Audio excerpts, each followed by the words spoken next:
guys, it's Julie. Look at this gorgeous place in Oahu. I don't know what beach it is, but it's somewhere. Is it beautiful or what? Hey, and I actually have a cameraman. What about that?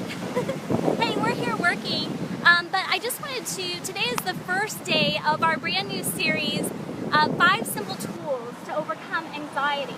And I'm so glad that you guys are tuning in because it's a really important topic. And every month we try to bring you simple tips that are going to help you live a stronger and better life. And I had something else planned, but I kept hearing more and more people talking about anxiety and suffering from it. And it took me back to my own struggle with anxiety 12 years ago, 13 years ago.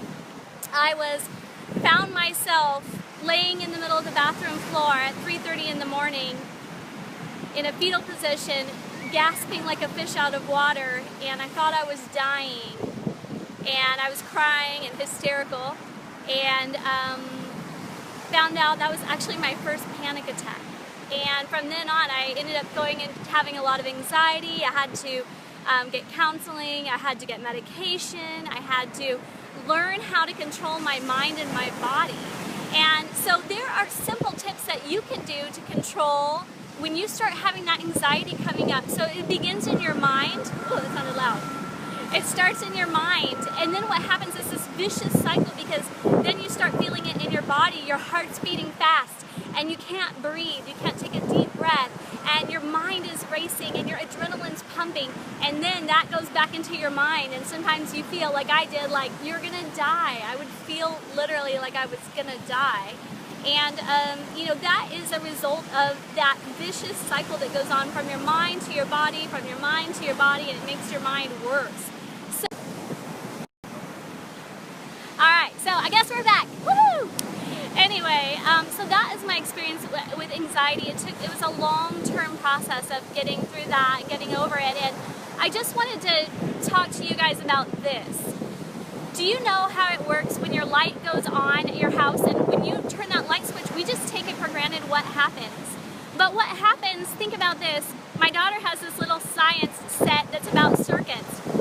And you gotta think of the on switch as the drawbridge. So when you turn your light switch on, the drawbridge goes down, and that allows the electricity to go through the circuit, and it just keeps going, and you turn your lights to stay on. When you toggle that switch off, the drawbridge comes up like this, and there's a circuit, it's going around, and guess what? When it gets back around to here, it cannot turn the lights on because the circuit is broken. And that's what we have to do with anxiety. We have to break that circuit so that instead of just going in this cycle, we break it and we say, no, you know what? I know this is happening to my body, but I'm not going to accept this. I'm not going to accept this as my fate. And you have control over that. So the first tool that I wanted to share with you today is gratitude. Interrupt anxiety with gratitude. And the reason why is because when we look at the factors that contribute to our happiness, did you know? Darn it. So when the factors contribute to our happiness, only 10% of what contributes to our happiness is external factors. And guess what the other 90% is? The other 90% is what's going on inside of here, inside your heart, inside your mind. And gratitude is one of the best tools that you can have to be able to switch what's going on in your heart and mind. So when you start feeling that anxiety coming up, interrupt it with gratitude. You stop right there and you start naming the things that are you're grateful for. Sometimes, I tell you this, when I'm on a run and I'm just thinking about all kinds of stuff, I even try to say 100 things that I'm grateful for to myself, just to like keep that gratitude going. Every night, I write down 3 things that I'm grateful for in my journal. Keep a gratitude journal, guys. Write it down every night or every morning. Keep focused on all the good things that are going right in your life, and that helps cut the circuit for that fear that's coming. So I was sharing this story the other day. My husband, we're going on a train, and he's like, it goes 150 miles an hour. And I was like, oh, that is so awesome. And in my head, I'm just thinking, oh my gosh, I don't want to go 150. There's a lot of bad things that could happen. What if somebody throws a coin on the track? You know, but then I stopped and I said to myself, Julie, that is silly.